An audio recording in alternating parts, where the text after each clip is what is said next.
नमस्कार, आप देख रहे हैं न्यूज नेशन। मैं हूं आपके साथ अनुराग दीक्षित और आज की बड़ी खबर जिस पर न्यूज नेशन की बड़ी कवरेज लगातार जारी है, चुनाव से जुड़ी है। अब से थोड़ी ही देर में 5 राज्यों में विधानसभा चुनाव की तारीखों का ऐलान होना है। अब से तकरीबन 30 मिनट के बाद ठीक 3:30 बजे चुनाव आयोग की तरफ से प्रेस कॉन्फ्रेंस की जाएगी, जिसमें 5 राज्यों की 690 विधानसभा सीटों पर चुनाव की तारीखों का ऐलान किया जाएगा। देश की 4120 सीटों में से 690 विधानसभा सीट, जिसमें उत्तर प्रदेश, पंजाब, उत्तराखंड, गोवा और मणिपुर शामिल हैं। वहां चुनाव कितने चरणों में होगा, कब पहले चरण का चुनाव, कब आखिरी चरण का चुनाव, कब नतीजों का ऐलान और कब किस राज्य में सत्ता में होगा मुख्यमंत्री, नए मुख्यमंत्री, ये सब कुछ जानकारी अब से थोड़ी ही देर में 30 मिनट के बाद चुनाव आयोग की तरफ से जानकारी दी जाएगी। जो शुरुआती जानकारी सूत्रों के हवाले से मिल रही है उसके मुताबिक उत्तर प्रदेश में 6 से 7 चरणों में चुनाव करवाया जा सकता है। हालांकि इसमें कुछ नई बात नहीं है। 2017 में भी उत्तर प्रदेश में 7 चरणों में ही चुनाव करवाया गया था। इस बार भी कुछ ऐसा ही है। कोरोना के मद्देनजर क्या कुछ बदलाव नजर आता है 2017 के विधानसभा चुनाव के मुकाबले 2022 के चुनाव में, इस पर देखना दिलचस्प होगा। चुनाव आयोग की तरफ से क्या कुछ जानकारी साझा की जाती है। 5 तस्वीरें आपके सामने और सीधा रुख करते हमारे वरिष्ठ सहयोगी धीरेन्द्र पुंडीर हमारे साथ जुड़े हुए हैं लगातार। धीरेन्द्र, कोविड के मद्देनजर चुनाव आयोग कुछ बड़े ऐलान कर सकता है?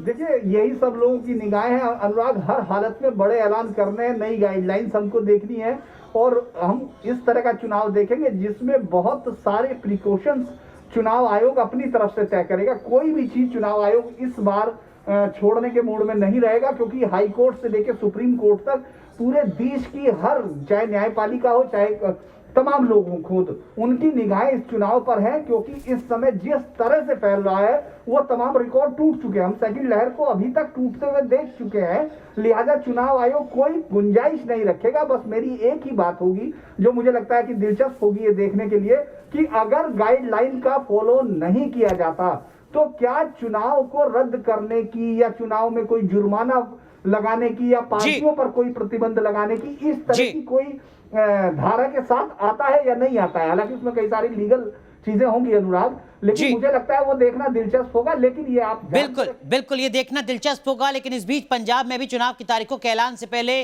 पार्टियां जीत का दम भरने में जुट गई हैं। बीजेपी के प्रभारी, पंजाब प्रभारी गजेंद्र सिंह शेखावत का कहना है कि पंजाब में बीजेपी के लिए संभावनाओं के दरवाजे खुले हैं।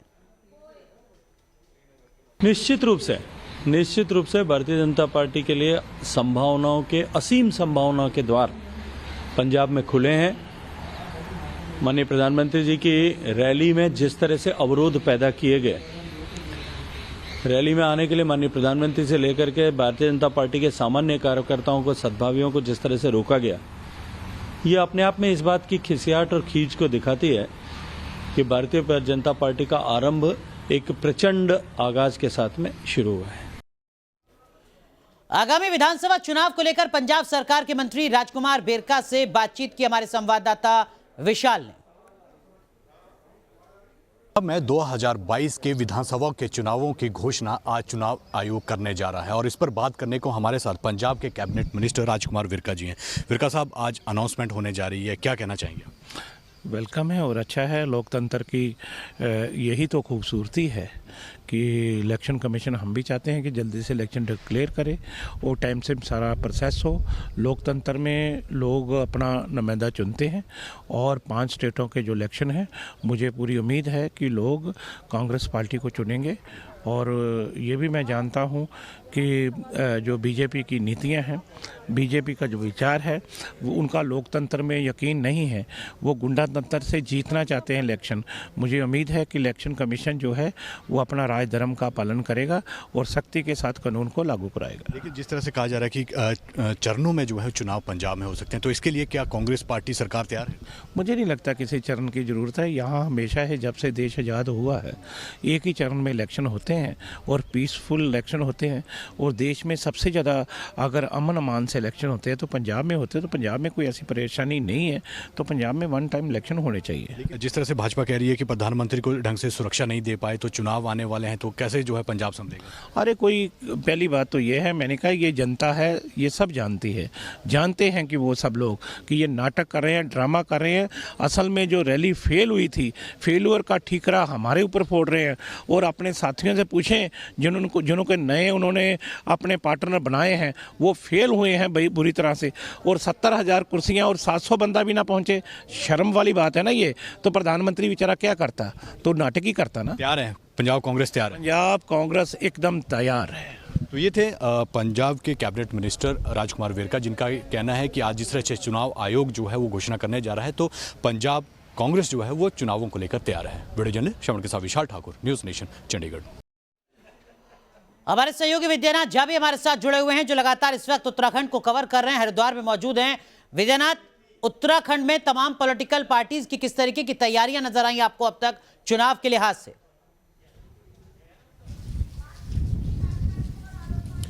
जी देखिए, बाकी राज्यों की तरह यहाँ पर भी चुनाव प्रचार जब से हमने अपनी यात्रा शुरू की है, केदार से लेकर अभी हरिद्वार हम पहुंचे, हम देख रहे हैं कि चुनाव के लिए लगातार जो सभाएं हैं यहाँ पर आयोजित हो रही, क्योंकि ये उत्तराखंड है, यहाँ पर बहुत बड़ी बड़ी रैलियां नहीं होती हैं, यहाँ पर सभाएं करते हैं नेता, क्योंकि छोटे छोटे गांव हैं, पहाड़ी हैं, वहां पर जाकर नेता जो हैं सभाएं करते हैं। तो सभाएं हम देखते रहे कि लगातार हो रही हैं तमाम पार्टियों की। आम आदमी पार्टी भी यहाँ पर आ गई है, बीजेपी कांग्रेस तो पहले से है ही।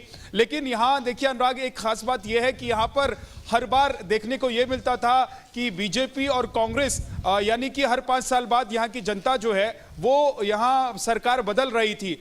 लेकिन इस बार क्या होने वाला है, इस बार जनता का मूड क्या बदल रहा है, यही टटोलने की हम कोशिश कर रहे हैं। इस बीच देखिए अभी कुछ ही मिनट रह गए हैं, जैसा कि आप बता रहे हैं कि चुनाव की तारीखों का ऐलान हो जाएगा। इससे पहले 2017 में जब चुनाव हुए थे तो एक ही चरण में यहाँ पर चुनाव हुआ था। इस बार क्या ओमिक्रॉन की वजह से, कोरोना की वजह से चुनाव के चरण किए जा सकते हैं, 2 या 3 चरण में चुनाव किए जा सकते हैं। हालांकि इतना बड़ा चैलेंज उत्तराखंड में इसलिए नहीं है चुनाव आयोग के लिए क्योंकि यहाँ पॉपुलेशन ज्यादा नहीं है, स्टेट बहुत बड़ा नहीं है, इसलिए बहुत बड़ा चैलेंज नहीं है और कोरोना के मामले भी बहुत ज्यादा नहीं है।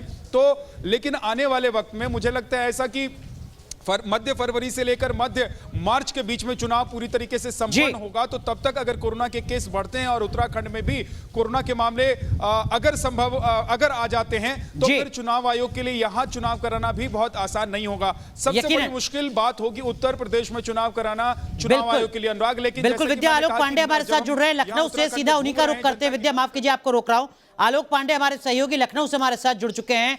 आलोक पांडे, कोरोना के बढ़ते संक्रमण के बीच चुनाव आयोग के सामने, जिला प्रशासन के सामने ये बड़ी चुनौती होगी कि वो किस तरीके से रैलियों को, सभाओं को मॉनिटर करें, बड़ी संख्या में वोट डाला जाए और कोरोना की लहर का बहुत ज्यादा कहर भी ना दिखे।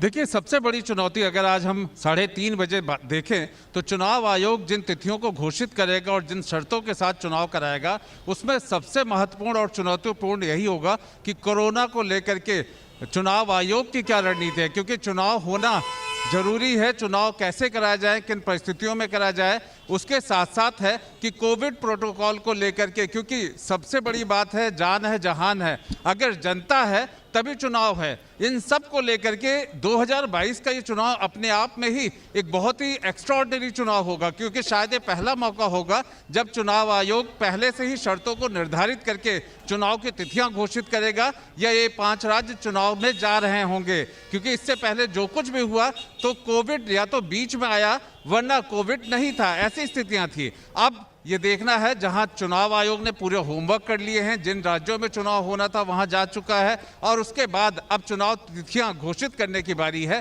तो ये देखना होगा। उत्तर प्रदेश की बात करें, पिछली बार 7 चरणों में हुआ था, अब यहां 15 करोड़ से ज्यादा की मतदाता हैं।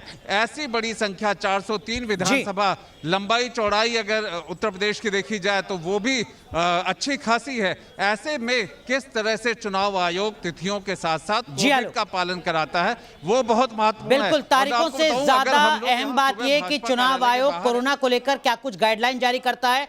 मोहित राज दुबे हमारे सहयोगी हमारे साथ जुड़ रहे हैं विज्ञान भवन से, दिल्ली से, यानी उस जगह से जहां आपसे 20 मिनट के बाद चुनाव आयोग की तरफ से 5 राज्यों के विधानसभा चुनाव की तारीखों का ऐलान होना है। मोहित, जरा तस्वीरें भी दिखाइए, किस तरीके की हलचल अभी नजर आ रही है। देखिए, 5 राज्यों के मुस्तकबिल को लेकर थोड़ी देर के बाद चुनावी बिगुल बजने जा रहा है। इस वक्त हम उसी जगह पे मौजूद है जहां पर थोड़ी देर के बाद 5 राज्यों के विधानसभा चुनाव की तारीखों का ऐलान किया जाएगा। ठीक हमारे पीछे देखिए कि यहाँ पे सुशील चंद्र जो मुख्य चुनाव आयुक्त है वो बीच में बैठेंगे। इनके अलावा 7 बड़े अधिकारी चुनाव आयोग के बैठेंगे और 5 राज्यों के चुनाव की तारीखों का ऐलान करेंगे। देखिए, अमूमन इतने बड़े सभागार में चुनाव की तारीखों का ऐलान नहीं होता है, लेकिन कोविड को देखते हुए, कोरोना महामारी को देखते हुए एक बड़े हॉल को रखा गया है। बड़े हॉल में चुनाव आयोग जो है 5 राज्यों के चुनाव का ऐलान करने जा रहा है। उत्तर प्रदेश, मणिपुर, पंजाब, उत्तराखंड में थोड़ी देर के बाद यानी 3:30 बजे जो है चुनाव की तारीखों का ऐलान कर लिया जाएगा। और सबकी नजर इस बात को लेकर होगी कि इस बार के जो चुनाव होंगे वो उसमें कौन कौन से नियम जोड़े जाएंगे, कोरोना प्रोटोकॉल्स के कौन कौन से नियम जोड़े जाएंगे, सियासी दलों के लिए कौन कौन से नियम नए बनाए जाएंगे, रैलियों का स्वरूप और प्रारूप क्या होगा, क्या नुक्कड़ सभाएं होंगी या वर्चुअल रैलियां होंगी। तमाम ऐसी बातें हैं जिस पर सियासी दलों की नजर है कि चुनाव आयोग आज किस तरीके से जो चुनाव की तारीखों का ऐलान करता है। और आपको बता दें कि चुनाव की तारीखों के ऐलान के पहले चुनाव आयोग ने कई दौर की बैठकें की हैं। जी मोहित, अगर चुनाव आयोग एक बड़े ऑडिटोरियम का, एक बड़े हॉल का चयन करता है चुनाव की तारीखों का ऐलान करने के लिए कोविड के मद्देनजर, तो कम से कम इतनी उम्मीदें तो बढ़ जाती हैं चुनाव आयोग से कि वो चुनाव प्रचार के दरमियान, कैंपेनिंग के दरमियान भी कुछ ऐसी ही गाइडलाइंस को लागू करेगा जहां सोशल डिस्टेंसिंग का ध्यान रखा जाए। जी बिल्कुल रौनक, बहुत महत्वपूर्ण आपने ये सवाल किया है कि जिस तरीके से बड़े हॉल को रखा गया है, बड़े ऑडिटोरियम में प्रेस कॉन्फ्रेंस की जा रही है, तो निश्चित तौर पे बड़े कड़ाई के साथ नियम बनाए गए हैं और उस कड़ाई के साथ उन नियमों का पालना भी चुनाव आयोग इस बार कराने जा रहा है। देखिए, ये समझना बेहद जरूरी है कि 5 राज्यों के चुनाव से पहले चुनाव आयोग की टीम हर राज्य में गई थी, वहां पर समीक्षा रिपोर्ट लेकर आई। उसके बाद मुख्य चुनाव आयोग खुद उत्तर प्रदेश के 3 दिन के दौरे पर गए थे और वहां पर तमाम अधिकारियों से, स्वास्थ्य अधिकारियों से मुलाकात की। उसके बाद जब दिल्ली पहुंचते हैं तो 2 दौर की बैठक को केंद्रीय स्वास्थ्य सचिव के साथ करते हैं और उनसे पूछते हैं कि आप बताइए कि 3 महीनों के भीतर स्वास्थ्य के मद्देनजर कोरोना संक्रमण का दायरा कितना होगा। उस वक्त स्वास्थ्य सचिव ने सीधे तौर पर स्वास्थ्य मंत्रालय ने कहा था कि 25% के आसपास संक्रमण का दायरा हो सकता है। उसके बाद आपको बता दें कि कल एक बड़ी बैठक आईसीएमआर के डीजी बलराम भार्गव के साथ हुई थी। उन्होंने वैक्सीनेशन को लेकर पूरी रिपोर्ट चुनाव आयोग को दी थी और चुनाव आयोग ने उनसे पूछा था कि आप बताइए कि 5 राज्यों के विधानसभा चुनाव जहां पर होने हैं वहां पर वैक्सीनेशन की क्या रिपोर्ट है, कितने लोगों को वैक्सीनेट किया गया है। तो तमाम ऐसी रिपोर्टों को लेकर चुनाव आयोग ने अपनी समीक्षा बैठक की। बैठक करने के बाद फैसला किया गया कि आज चुनाव की तारीखों का ऐलान कर दिया जाए। यकीनन आप नजर बनाए रखिए, 20 मिनट का, तकरीबन 20 मिनट से कम का वक्त बचा है चुनाव की तारीखों के ऐलान में। बड़ी कवरेज लगातार जारी है न्यूज नेशन की। छोटा सा ब्रेक, तुरंत हाजिर होते हैं।